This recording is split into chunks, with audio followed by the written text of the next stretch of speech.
we still have a scarcity of competent individuals. Think about what you are interested in and most passionate about, and then choose a pathway into that. You have to get comfortable with being uncomfortable and step out your comfort zone. Hello and welcome to another episode of My Green Future, where we look at career planning through a green lens. In this episode, we talk to Sarah Cragg, the Asia Pacific Director for the Earthshot Prize. Now, I love this conversation, Taimur, because Sarah has had such an interesting career journey. She started out her life as a lawyer. And it's fantastic that she actually completely pivoted from being a lawyer into an utterly different role and did so fairly carefully and very successfully. So it's a good roadmap for other people. Exactly. Really good for stepping stones and how you can get to an amazing job if you have focus. So if you're interested in the stepping stones to a green future, then join us for this conversation. Well, welcome. It's great to have you here, Sarah. Thank you for showing up. We have so many people in common. It's lovely to finally meet you in person. Absolutely. Very excited to be here. Thank you for inviting me, and I'm really excited about our conversation today. Okay, you've had such an interesting career, and I thought we would unpack it and see a little bit about how you got to where you are now, because I think we were speaking before we came on about people are really interested in where you are in your career now and what were those steps that you took to get there? So weirdly, I was one of the few people at my school who really wanted to take a gap year. And I grew up kind of in London, and I just really wanted to go and explore the outside world. And so while everybody else was going off to start university, I was working in a fish and chip restaurant, and about three other... In the UK? In the or UK. You wanted to experience fish and chips yes, that was around the world? But I was, to save money, because I had to do the 6 months of working first before I could then go exploring, and ended up spending 6 months desperately at home, kind of doing about 3 waitering and bar jobs to save up my travel fund to go and then travel. And I ended up going to Belize, and was actually working in conservation. So it's funny how these things come round. And was out in the Belizean jungle, and we were creating hatch boxes, because if you could hatch harpy eagles in this particular area of the Belizean jungle, it would therefore mean they were likely to be protected, and early days of kind of eco and conservation tourism. So we lived in we hiked in with all of our stuff and tins and things like that, and lived in a hammock for 2 months in the Belizean jungle. Fantastic. Creating these hatch boxes. So I guess that's where I had this kind of a desire to really get out into nature. Even back then, yeah, there was something drawing you to nature. Exactly, drawing me out into nature, and I just really wanted to get out and explore. And so I spent 2 months in the Belizean jungle, and then 2 months teaching in a tiny little town, just me and one other British girl in a... Well, it was a Belizean village, the school village, and we were just kind of helping to teach English back then. And so that was my first, I guess I always had this desire to kind of get out into nature and get out and explore the world and maybe get out of London a little bit. So maybe from that to Oxford University, where you studied PPE, I mean, what was the thought of going into that as an area of study, which really opens up so many different pathways? Yeah, I think maybe the degree for the indecisive. Don't just pick one, pick 3. And yeah, loved it. And actually went back to kind of thinking about Belize, and did a lot of politics of developing countries, as it was called then, economics of developing countries, and just, was fascinated by the different political systems and how that kind of interacted with the economic systems. And then kind of, what if you looked at some of the developing models on from an economic point of view, but what that really meant on the ground in kind of social and economic kind of to those real life people in these kind of places. So actually ended up, I guess, that time away in Belize actually did then kind of enter into my studies, and I picked loads of the modules that allowed me to study that kind of interaction of politics, economics, and those kind of global south countries, which was fascinating. I loved it. And what did you think that you might go on to do once you graduated? Yeah, because was there not something a bit more nature related in the academic sphere that you thought about or you considered as a career path? I think I'd been, so I'm not quite sure how I ended up then. And well, I think I'd always been drawn to kind of justice and kind of politics, economics, the justice side of things. And so in my head, going into kind of law school and becoming a lawyer was really, I think people go into it with this often big view of kind of doing maybe a little bit more than the corporate law and the justice side of things, human rights law, environmental law, all of those kind of things. But I think the reality of then paying for law school was then where I kind of ended up taking the slightly more corporate route, with the view that then after that you would transition. But it turns out maybe not quite as easy as I'd first anticipated. But yes, definitely got drawn into law with that kind of view of justice and whether it's human rights or environmental, but just didn't quite end up in that aspect of the law. So during your time as a lawyer, you were constantly looking for work that was engaging you in these areas that were more part of your interest area, right? Yeah, I did spend a lot of time doing a bit too much time, according to my partners, doing the pro bono work. So I was doing death row cases and things like that, which were fascinating to me as well. And I think that was one of the reasons in the end that I really wanted to push myself into doing a different career, just because I loved that work so much. And then when it went to doing the work I was actually paid for, that maybe it wasn't quite the right balance for me. But tell me about that transitional process. I mean, there you were operating in an environment where I suspect most of the people that you engaged with or worked with were probably not that interested in those kind of issues, certainly not the sustainability agenda. And you were sort of thinking, yeah, I want to go over here, I want to try something there. At what point did you decide the law was not going to give you that satisfaction and you had to make a wholesale switch? Yeah, and I think it's one of those things that maybe is really different, or probably is different for the people in that situation today, because like law firms and others are really doing so much. But at the time, there was really very little. It was a little bit of pro bono, a little bit of CSR.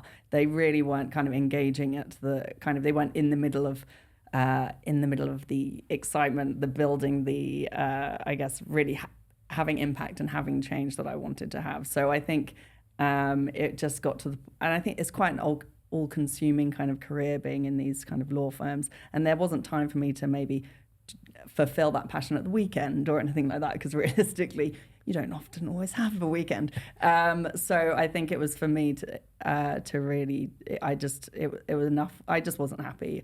I wasn't fulfilling my passions. Both my parents were civil servants, and they both, there's a whole different conversation about the complexities of working within the civil service. But I knew that they were very passionate about the impact they were having. Like my mum had helped set up the young entrepreneurs and things like that within the UK. And they were having an impact on the world or their constituencies and the people that they were working with.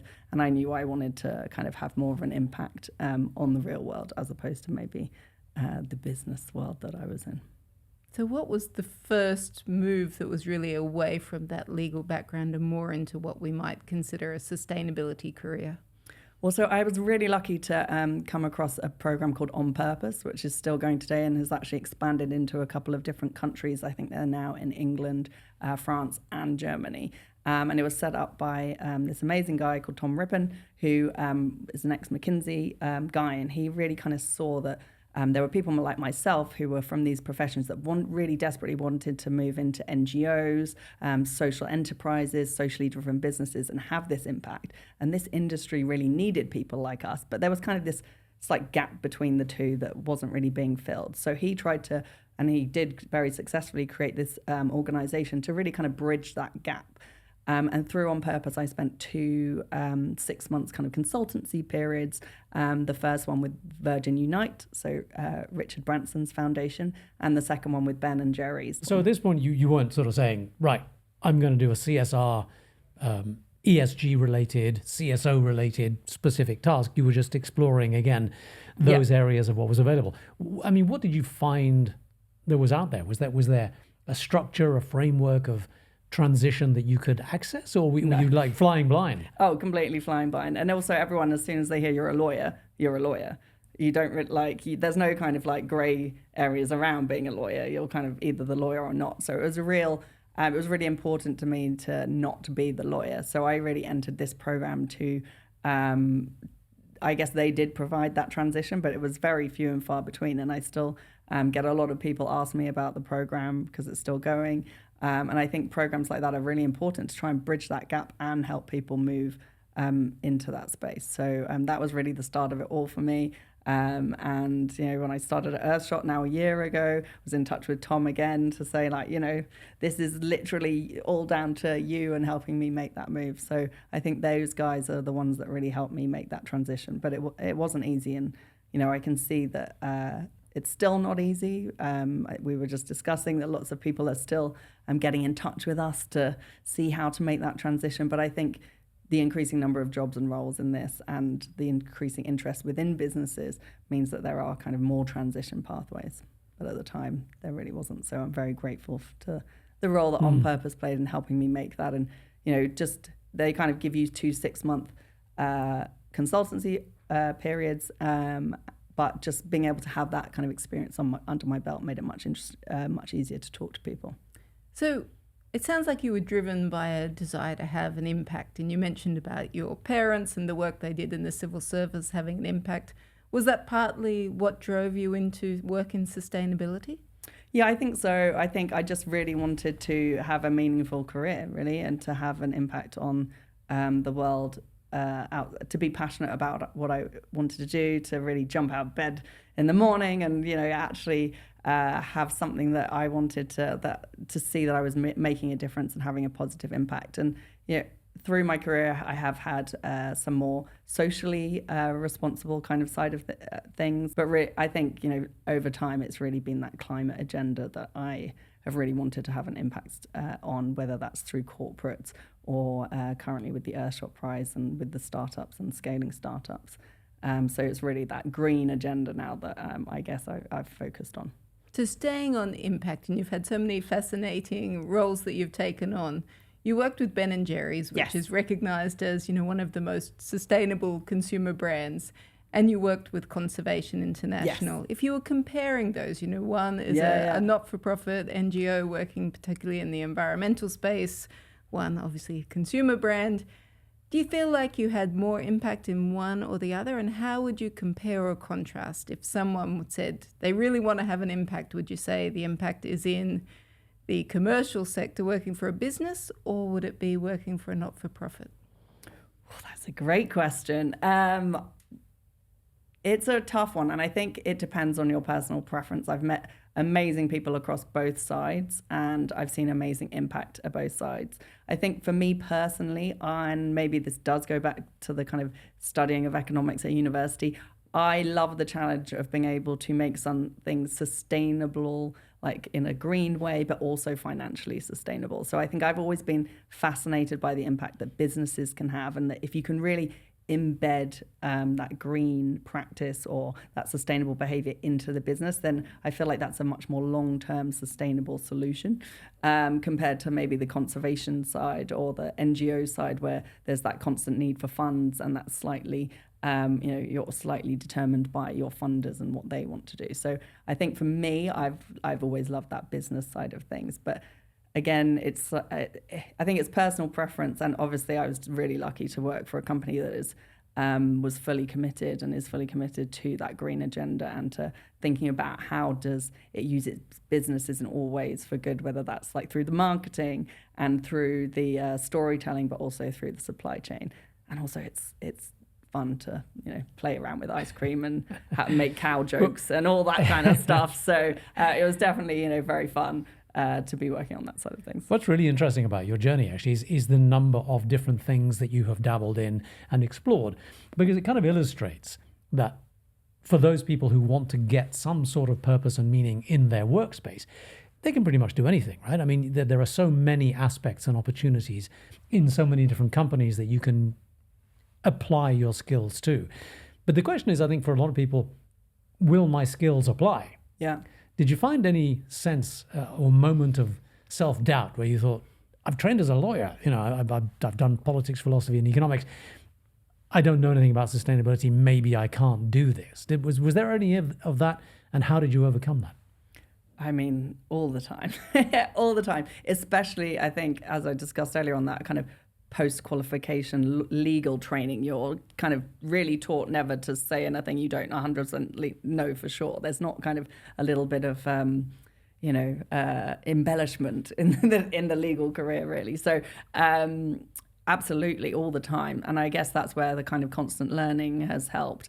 And the kind of, I think in some ways I've always taken something from everywhere that I've been, whether it's a different organization, a different culture. I'm really trying to learn from the different ways of doing things to try and create kind of more impact. But yeah, I think I have that all the time. And, similarly, I feel because I've had such a unlinear career path, I'm constantly like, oh, well, maybe I don't know enough about that industry to really be able to help. But I guess where I've kind of realized is that the length of time I've been in this industry, the one thing that is constant is change. And actually, some of the most important thing is not necessarily the individual idea. It's then how do you embed that into an industry, a government, a organization, whether that's a corporate or an NGO, and how do you help people to make that change? And I think that's where my kind of 12 years in sustainability, that's where my experience can really help, because fundamentally we all need to change in so many different ways. Humans don't like change. So how do we help with that agenda, whether that's getting buy-in, inspiring people, encouraging people to make those steps, that one step at a time kind of approach to really making that change. And so maybe that's where my expertise lies, as opposed to being a particular industry. And so when you look back, there is a very clear career arc. You say that you've had a lot of different approaches, but in hindsight, you can definitely see in the rear vision mirror how you got to where you are.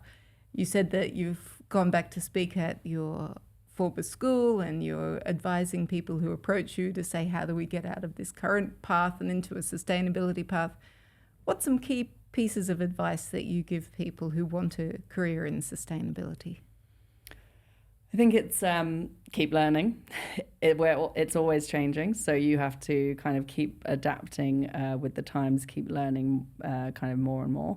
I think, I have definitely taken chances, and, some people may be able to move from one, well-paid job to another in sustainability, but others may have to kind of, learn their skills and work themselves up again. And I think I've definitely done that, and I've taken chances. So I think sometimes you do have to be a little bit uncomfortable and push yourself to make that change, because fundamentally sustainability is all about change. So you also have to be willing to kind of go through that change. So yeah, keep learning, take learning chances. What? I mean, when you first, so you did the on-purpose course. Yeah. What did you do since, and as you observed that landscape of learning? I mean, because now we've got an explosion of courses everywhere. I mean, True. and all sorts of opportunities. So how did you observe that landscape? What's out there? What do you advise people to maybe start with? Yeah, and to be honest, it's a great question, and I think it depends on the individual, because you've got to, if you're in a particular industry, then what is most relevant to that, and you want to stay in that industry, which you should, because that's probably where you've built your knowledge. So what are the sustainable issues that are most relevant to that industry, and is that decarbonization? Is that risk? What are the key issues with that, and finding kind of courses that then raise your skills. So for instance, a lot of the finance experts are moving into that sustainable finance space. They probably need a slightly different background to me and have a different background to me and need different skills to me. So I think it is very individual, but it's about understanding the different stakeholders that you're going to be working with and what they value. We are seeing a huge amount of reporting roles, and there's a huge amount of reporting, and some people will really, that might be a very straightforward career path for some people. We're definitely going to need more people to report. It's probably not my going to be where I focus my time, but there's definitely a huge kind of huge number of courses in that. I guess what I've always been looking at is kind of what groups of people can I learn from when I'm looking at courses. So Cambridge Institute of Sustainable Learning, there's some fabulous teachers, there's a fabulous alumni network in Singapore, and I'm sure in many other places. So I really wanted to do some of these courses to learn from other people. So that's kind of where I've focused and thought about, but other people may prefer the kind of hard facts and the sustainability or the auditing and all those kind of things. I think the network point is another really important one. You know, you would have met so many different people from different backgrounds throughout your career. How much do you call on your network as you want to progress? And if you're thinking, I'd really like to test out a particular area of sustainability, has that, you know, Absolutely. those connections come from your network rather than formalized learning? Yes, absolutely. And I think particularly in Singapore, you know, the network tends to be a very open one. And I'm lucky to have been through some of these or have maybe chosen some of these courses where they do have strong kind of alumni and network. And I just recently was at an American Express leadership course for NGO leaders, and they have, you know, there were 73 NGO leaders across Asia Pacific, and I know I've already been in touch with many of them, and it's great to be able to bounce ideas. So yes, I definitely look at the network that I've created from some of these different organizations and try to spend time investing in it. And I think that's where sometimes where the LinkedIn approaches of, can you talk to me about this, how I might be able to move into it? I guess I always think of it as a kind of passing one on. If I support someone else, hopefully somewhere down the line, someone will support me. Exactly, pay it forward. So yes, for sure. I think the network is, and also if people are moving into the industry, they maybe just don't realize how good and how important their skills already are, and how just a different kind of mindset shift could be really helpful in that Some people find that really intimidating, though. And I don't know, in your networking activities, whether you found this, and particularly young people, say you went to your school and advising young kids who want the careers. For young people, networking is intimidating. Going into a room of professional people, most of whom are probably older, more senior than them. Have you ever had problems with that? I mean, how do you get over the idea of going into a conference room where everyone is a stranger? I suspect age does something for it. Once you've got age and experience, you feel a little bit more confident. Yeah, I can definitely remember in my youth feeling pretty nervous showing up to conferences where I didn't know anybody. But I think, to your point, the more people you know, the more your network expands, the more likely you are to have connections with at least one or two people, so that it's not a completely hard landing. Honestly, I still hate it. I'm not sure it's an age thing. I think maybe for some people it might be age, but I just also think that this is slightly what I mean by you have to make yourself uncomfortable. If you're moving into a different career and you want to try and move into a different industry, you're going to have to take a deep breath, maybe, don't go do the power pose in the bathroom before you go in, or practice thinking about what question you're going to ask a random person. And some people just don't like that, and I definitely don't love it. But I know it's a really important part of changing careers, and so you have to get comfortable with being uncomfortable and step out your comfort zone and go and say hi, and you'll probably realize that person was looking for someone else to talk to too. So you mentioned skills a moment ago. You have a number of ex-lawyers who look to you and say, "Oh, look, you've done it. Give me some hints on that." I mean, what sort of skills would you say they should focus on when you're rewriting your CV, for instance, or where you're applying for a role? How do you repurpose what you know into a space like this one, and draw on what you've already done before? Yeah, I think it's interesting because as lawyers, and I definitely had to train myself out of this. We're very much like, it's probably similar to bankers as well. I did a $14 billion deal and stayed up all night with all of these famous company names, and you kind of, that no one else cares. in the real world, that does not get you very far in an interview. So you really have to think about, like, what did you do? What were the soft skills that came out of that? And actually lawyers have so many fabulous soft skills where it's attention to detail, although that was always the one I got told I never had enough of. But it turns out in the rest of the world, I have plenty of attention to detail, so that's great. But, attention to detail, ability to take on loads of information, to go through it very quickly and analyze it and then create arguments to get buy-in. Lawyers aren't great at slides, but that's something that can easily be learned. So I think it's really thinking project management. If you're doing a multi-billion-dollar deal across time zones, you've probably got some pretty good project management skills. So I think it's really thinking through what are those soft skills that you have, forgetting all the kind of lawyer stuff about how much it was worth and blah, blah, blah, and kind of focusing on those while also showing interest in the sustainability sphere, whether it's things you've read, where it's things you've studied, where it's the pro bono work that you did, or how you spent some very precious volunteer time. Like, what is the skills that you have, and then how have you shown that you've gone above and beyond to actually show that you care about these things?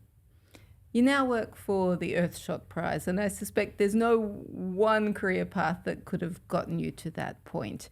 What do you think the skills that you really call on, or the experiences that you call on from throughout your career, that help you in your role now?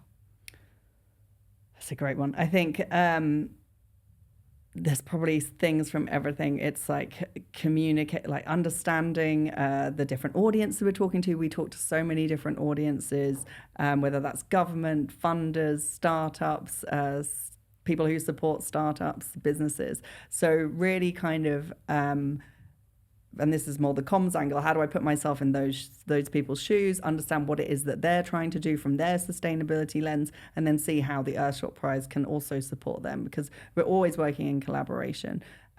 So it's really that kind of communication. I also, have half the world's population to look after in Asia Pacific. So those skills of how do I analyze, prioritize, think about what is the biggest impact that we can have. All of that has been immensely useful in ensuring that we can kind of be successful in this part of the world.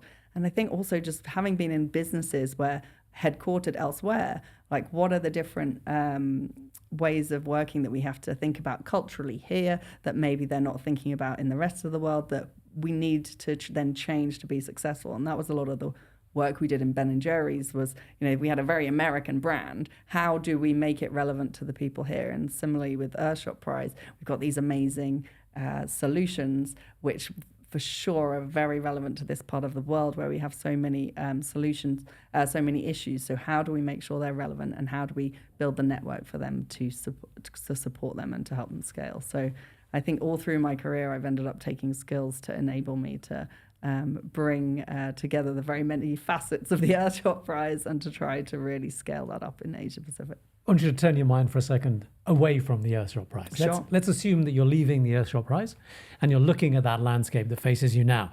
How is it different to when you began? And just describe what you see in front of you. What can you see as a potential future path for you, and what are the interesting developments in the potential career market from where you sit?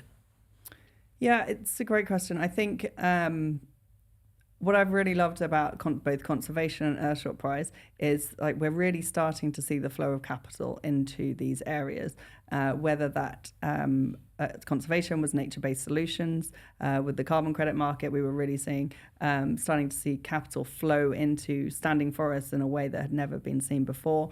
Similarly, with the Earthshot Prize, we know that we only have 50% of the solutions we need to kind of help us get out of the current situation.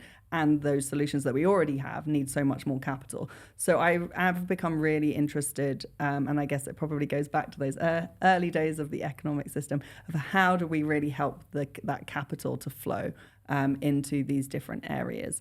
So I'm loving seeing all these conversations about impact investing and how do we really scale that up to meaningful amounts. So I'd love to do something more in kind of going into the future of how do we ensure and how do we kind of get people happy with the risk of trying these solutions, because we really need that scaling and those solutions to be scaled up much faster than the current situation. So and there's never enough money, whether you're in a business or whether you're in an NGO, there's never enough money. So really thinking about how we open up those capital flows and get them to where it's needed most is something I'd be really keen to do. To me, finance came fairly late on in the piece of sustainability. Sustainability came, there were governments, and then there were the not-for-profits, then the businesses, and then finance, certainly with COP26 in Glasgow, that's where finance really burst onto the scene. But now it is what a lot of people are looking at. And I think a lot of people have that fear that you were mentioning about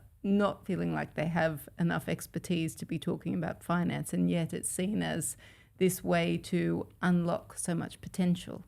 I mean, how do you look at building up skills in an area that perhaps you've done some economics, but where you don't have any experience? Would you say move away from it? Don't go to that area if it's something you've got no experience in? Or do you think there are steps that people can take to build up that experience?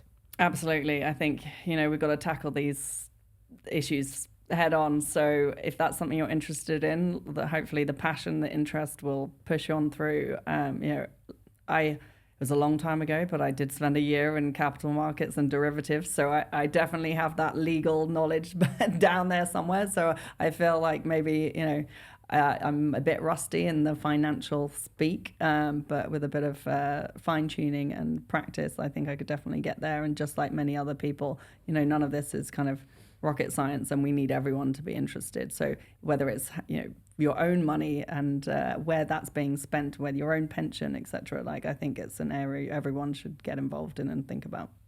I think it was really interesting that you said that there's never enough money. No matter where you're working, you're always looking for more money. In sustainability. In sustainability, yes. And I think a lot of it also comes down to culture change, which we don't speak about that often. But you mentioned about, the culture of Ben and Jerry's, and then there's the culture within Conservation International. How important do you think bringing about cultural change is for sustainability? Yeah, and that is one of the things that I loved. And then maybe that's where I've shied away a little bit from the finance, because that is where I've loved. I love the Earthshot Prize. I loved Ben and Jerry's because we're talking about very serious issues, but we made it fun. And I think that is where sustainability kind of can really get kind of sucked into a bit of a black hole, whether it's like, you've got to stop doing this, stop flying, stop, buying this, stop doing that. We have to make these things engaging, because having worked for large FMCG companies, definitely if you're telling people off all the time or finger pointing, you don't get to engage. So we have to find fun ways. And I think wherever I go next, or whatever I do next, I'll continue to try and bring that culture and that fun and that inspiration, because I think that's where you can really bring new people with you and have more impact. If you were interviewing for your job, interviewing someone else to take your role because you're moving on, just give us Taymor doesn't have anything to tell you on this subject. Yeah, I was going to say. Give us a sense of what you would ask the candidates for your role. What skills do they require? How should they present themselves? I think really asking about kind of spotting the connections and entrepreneurialism. Again, kind of being in a relatively small and very young NGO, you're always having to make the most of quite little quite often. So how do you really inspire people and build those connections so that you can create something large and impactful from relatively little? So I think I'd probably I'd maybe ask them to kind of give a inspirational speech. How are they going to inspire people to come together? And even if you can't necessarily pay people what they're worth or do whatever, how are you going to get them to give you their time? I think some kind of inspirational and entrepreneurial challenge would be what I'd be asking them. Whoa, fantastic. Okay, well, hopefully we won't be hearing that there's a need for that job anytime in the future. I have to ask one last question. Have you met some of the British royalty through your role? While they were out here, yes. Okay. Good experience, inspiring? I mean, we're lucky that our founder absolutely is fascinated, and I was reading a post just on LinkedIn today where one of our winners from last year met Prince William, obviously at the event, and he was like, "Oh, he didn't really seem to know very much about me, so we probably haven't won." And then it turned out that they did win. And then the next day when he saw Prince William, he was like, "Oh, I didn't want to give it away that I knew all about you." And Prince William and the team absolutely love the finalists and what they're doing, and they're really keen to understand more and see how they can support them. So we're lucky to have such a great team of people who really love to support our finalists and are engaged in what we're doing. There you go. Passion and impact all the way from the top of the organisation. Definitely. One final question from me. Cast your mind back again to that moment in time when you had decided to make a switch and repurpose your career. What's your one piece of advice to people who are sitting in a job and going, you know what, I wish I could make more of a difference? What would you advise them to do? I think the first thing would be to look around you and really think about how you could impact the organization that you are already in. So don't switch careers. Do Not something where you necessarily. are. I mean, I think we need entrepreneurs in all organizations to just look at what they're doing and think about who are they working with? What's their supply chain? What is the power and the stakeholders that they have, and how could they make a difference from where they're sitting? There's not necessary, and it may be that once they've really planned that out, there is no possibility where they can have impact from where they're already sitting. But there is quite possibly just the fact that no one was brave enough to say it or ask the question or to steer the business in that direction. So I think step one would really be look around where you are and what impact you can have from the power that you are sitting in with the stakeholders you're working with. Not everyone needs to totally reinvent themselves and jump ship. Fantastic. Okay. Great advice. Thank you so much for coming and talking to us today. No, thank you so much for having me. Look forward to hearing what happens next with the Earthshot Prize. Yeah, looking forward. It's Cape Town in November, so we're really excited to be taking the awards the show on the road. Yeah, exactly. So it should be another amazing year, and we're looking forward to announcing the new finalists in September. Many thanks, Sarah. Forward to it. Thank you very much. Thank you. Hope you enjoyed that conversation. Thanks for watching. Now, the whole purpose of this series is to be able to inspire others to take action to make their careers more green and to think about how they can influence the green agenda within the companies that they already work for. And I hope if you are inspired at all, then you'll get in touch and engage with us a bit. Now, we know just from speaking with all of our guests that this can sometimes be a minefield. It's hard to know where to start, what are the best courses, what are the best sources of information. So if you'd like to get in contact, please email us on the email below or contact us through LinkedIn. And if you have any thoughts about kind of subjects you'd like to hear us discuss or people or industries that you'd like featured on the conversation, let us know about that as well. Get in touch. Thank you. Bye-bye.